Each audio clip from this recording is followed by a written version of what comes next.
Energy transition is the main guarantee of the slowdown in global warming. This is according to experts. But beyond the need and urgency it represents for the environment on a global scale, it is also presented as the driving force for economic and social development for Africa. This is a theory in which Lucia Wamala believes in, the CEO and founder of Bakulu Power. This young Ugandan lady hopes to make a fundamental change in the communities in which her society is located. And we have the pleasure of talking to her this morning. Hello, Lucia, and thanks very much for joining us today on the program. How does the work that you do contribute to boost local economies?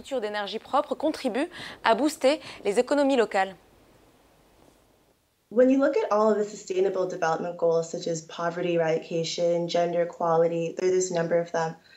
To achieve any of them, you have to achieve electrification.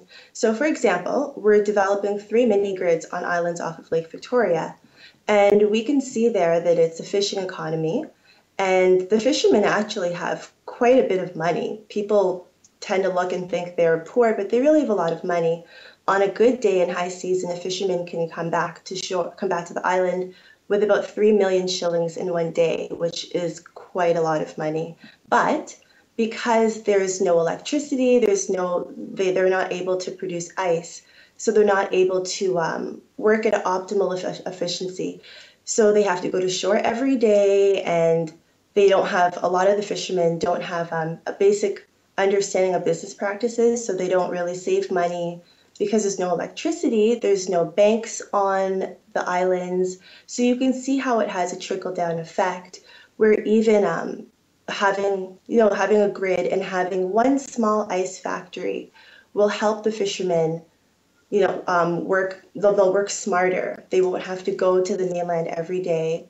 They can save money on transport, save time on transport, and make more money. And with more money, the whole industry has more money, the communities have more money, and we can start to kind of check off all the sustainable, not all, but we can start to check off the sustainable development goals.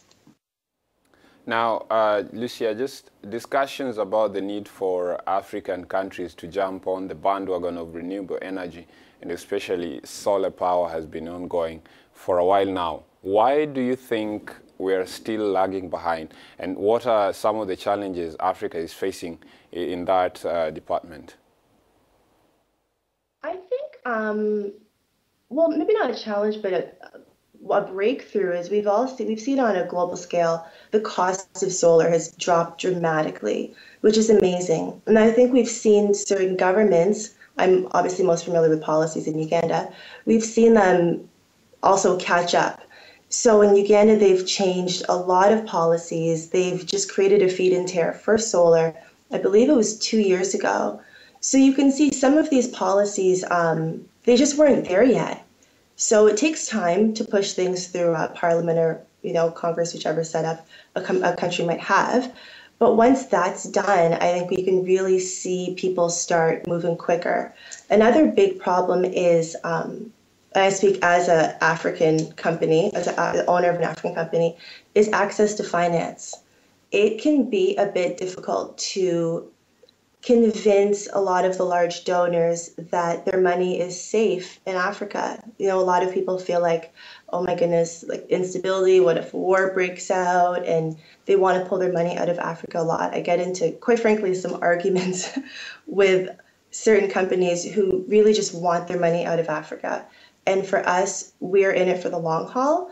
You don't develop an asset like a mini grid. You don't start a utility company if you want to exit in a year or two. It's an asset you hold on to the long haul, and you grow with your community. So I would say it's policy and access to finance, really. And Lucia, what's the next step for Bakulu Power? Are you looking to expand your activities across the continent? Oh my God, my dream is to be across the continent. We still have a lot of work to do in Uganda. Our electrification rate is under 10%, so we still got a lot of work to do at home. But my next kind of natural place are our neighboring countries, we've been seeing a lot of great work with the East African community. They've been doing a lot of work to integrate all of the countries. So I've got my eye on Rwanda and Kenya, but I would love to go across the whole continent. Another country that I've got my eye on is Ghana. You know, there's certain countries that already have some really great policies in place. So those are kind of my natural next steps. And in the meantime, I would love to, you know, be vocal and be a voice and even sway greater policy in other countries, and you know, really champion for finance for African-owned companies, because you know, we're more than capable. Our team is just so bright. We've got some of the brightest engineers, the brightest researchers. We've got amazing research and development right now.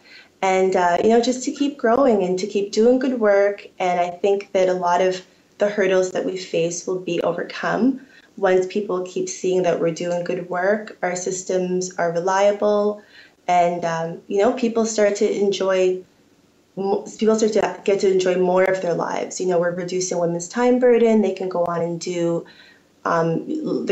and participate more in child rearing and income earning activities, and not have to walk 5 hours to get charcoal and then have to stand over it. And, well, you know, we could go on with all the things that come with these problems. But yeah, so I see us going across the continent, and I see a lot of research and development and a lot of jobs. We're very focused on hiring locals. So that's my vision.